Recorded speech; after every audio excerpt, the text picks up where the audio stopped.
Hi, everybody. I'm Dave Schade, and hey, it's St. Patrick's Day today. So welcome to our Facebook Live from nice and actually warm, anyway, relatively, Fairbanks, Alaska. So we came up here and we're down in Nenana yesterday because we wanted to look at the Nenana project and see how the first 2,000 acres of that subdivision came out and just to see the use out there.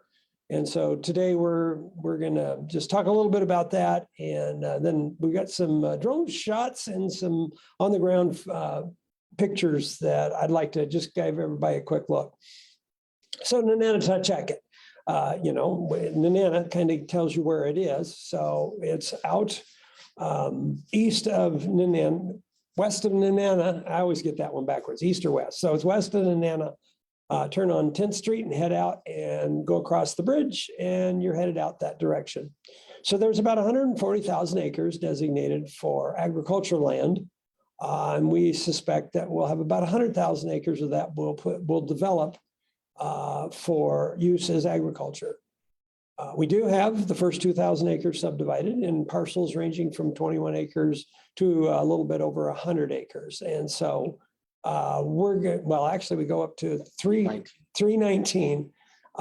So a broad range. And this is for us to have a little bit of an idea of what demand is going to be at what sizes.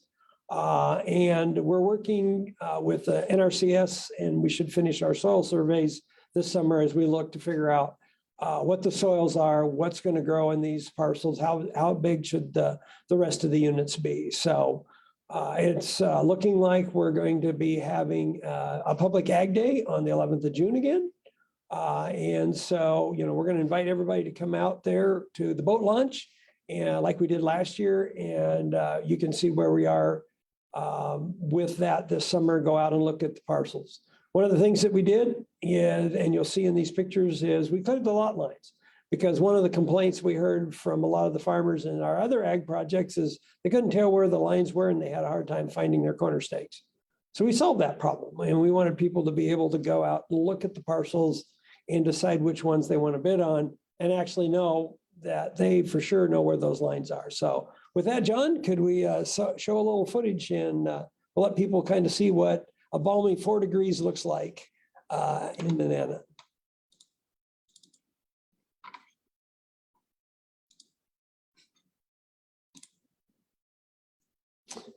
So, I really want to thank the team that went out there. So we have Mining, Land, and Water's land sales team with us. We had the survey folks from Mining, Land, and Water and the Division of Ag team. So we took our snow machines and kind of buzzed all over for about 4 hours.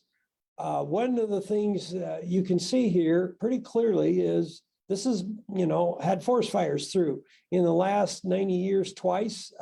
We're about 15 years, I believe, since the last particular fire. So one of the things that we've been trying to figure out is, okay, what should be done as we clear? How do we use this biomass? Is it viable?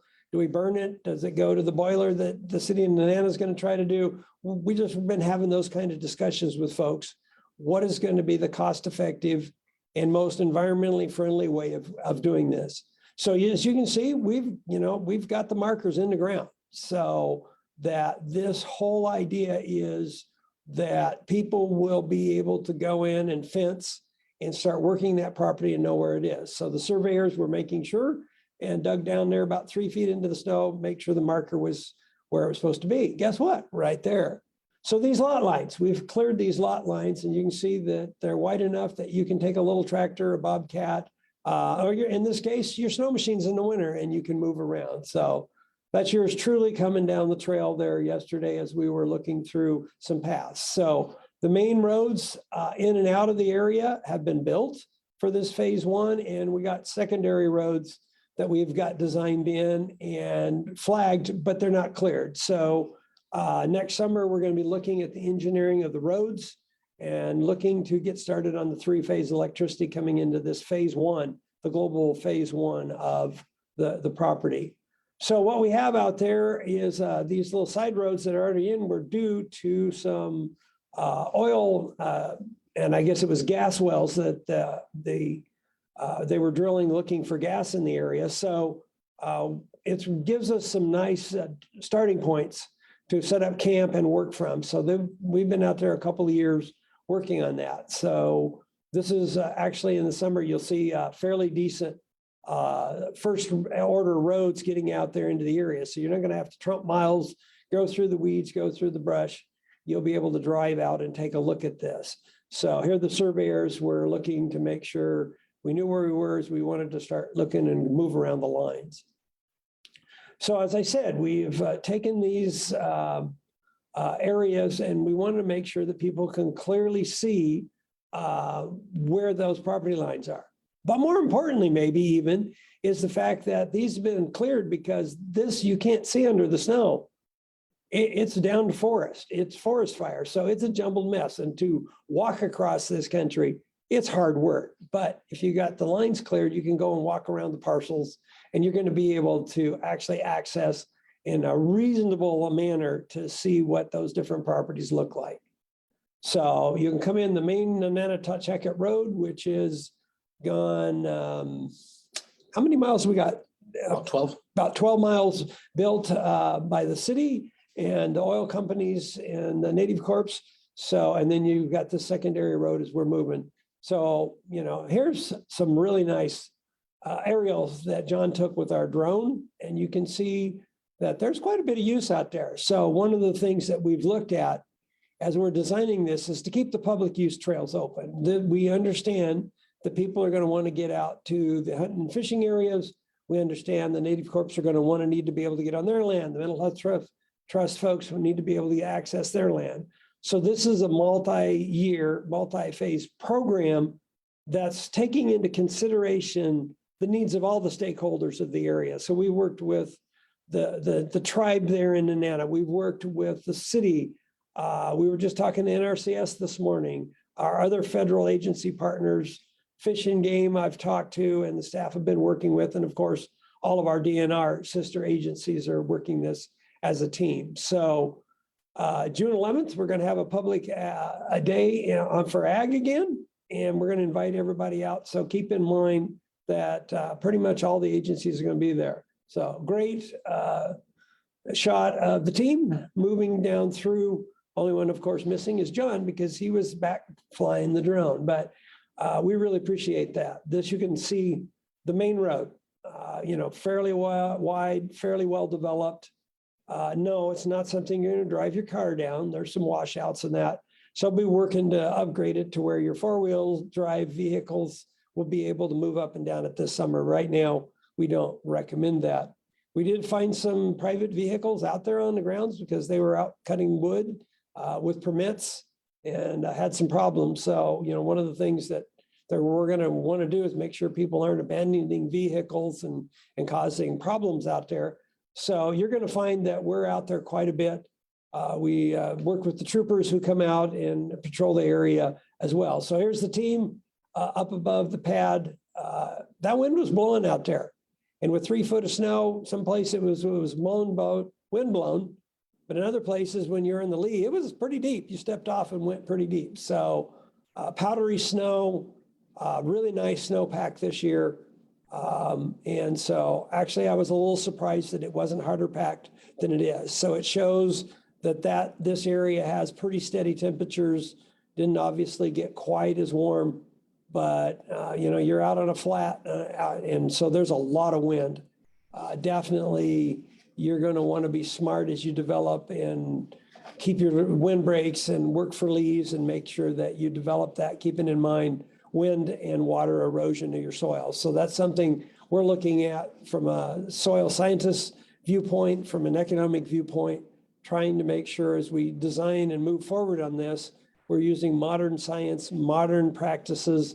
Likely we'll work on no-till and some other kind of procedures and policies so that what we're doing is sustainable. Because if you want to be in the federal programs, if you want to sell internationally, it brings it gives you a market and it brings you a premium when you can say that you do that. Alaska's clean, we're pristine, clean air, clean oil, clean air, clean soil, clean water. And so, you know, that really sells to any of the international people that we talk to. So We just need to grow more product. We need more farmers. We need more growing. So you can see the lines that are cut. You can see that people are moving up and down the Commissioner's Trail. So this gives you kind of a good broad overview of the country that we're going to be working in with, I said, the local stakeholders in this area, trying to over time build a sustainable new community while incorporating and keeping what is there in Nenana. A key component to what we're doing is making sure we're having minimal impacts to the current folks that are out there and to leave as much of the natural resources and the ability for people to hunt and fish as we can, knowing that there will be change. And, when you put in farming, there's change. We concede that, but we believe that it can be done in a manner which will actually enhance the wildlife, will enhance the opportunities in the local area. So there's a lot of waters, there's a lot of land. So, we're going to spend quite a bit of time with our teams looking at what grows in the area, looking at what we don't know. The first step is to figure out, what we don't know. And so we have 30,000 acres of soil studies that'll finish up this summer. We're putting weather stations in. We're going to be looking at this area from helicopters and doing some more sampling further out where you just literally can't drive. We'll go around.